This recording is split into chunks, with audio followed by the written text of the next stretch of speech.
chantier qui, je le disais il y a un instant, apporte pour moi une réponse concrète, claire et tangible à un certain nombre de questionnements qui traversent notre société. Sur la compatibilité entre la transition écologique et l'activité économique, on parle ici d'un projet qui va permettre d'éviter la circulation de millions de camions de fret, puisqu'aujourd'hui, le fret qui circule entre l'Italie et la France, 44 millions de tonnes par an, à 92% circulent via des camions. Ça veut dire des émissions de CO2, ça veut dire des embouteillages et donc beaucoup de nuisances pour les habitants de la Maurienne. Demain, évidemment, ces millions de camions seront évités et le fret pourra circuler par le ferroviaire. Je pense que ce projet d'abord est très largement soutenu par les Français, par les habitants de ce territoire, de cette région, et je veux saluer évidemment l'implication de la région Auvergne-Rhône-Alpes dans ce chantier.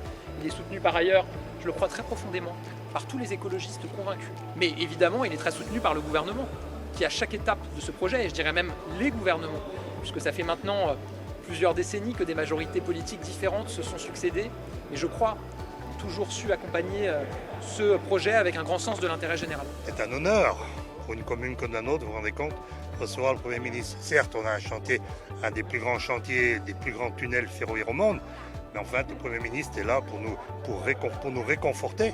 Nous, on ne comprend pas qu'on puisse être contre un tel projet, puisque tel projet nous amène le plein emploi, permet aux collectivités de faire des projets qu'ils n'auraient jamais pu faire.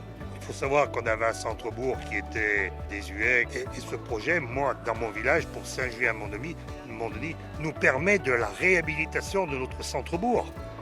Donc alors pareil, c'est un projet qui n'aurait jamais pu être réalisé, mais nous on repart sur un village qui va être attirant, puisque ça nous permet de faire des commerces, ça nous permet de faire une halle à la demande de la population, ça nous permet de faire un amphithéâtre, ça nous permet de redynamiser entièrement Saint-Julien-Mondony. Je rappelle que après quelques mois de discussion, nous sommes parvenus à boucler un financement important qui est celui des études qui sont réalisées.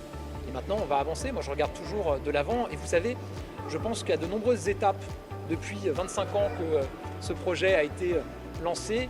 Il y a eu peut-être des moments où il y a eu des débats, où il y a eu des discussions, parfois même des tensions, et c'est normal. Mais à chaque fois, encore une fois, des élus de couleurs politiques différentes ont réussi à se mettre autour de la table et à trouver des solutions au service des Français. Je suis convaincu que ça sera encore le cas.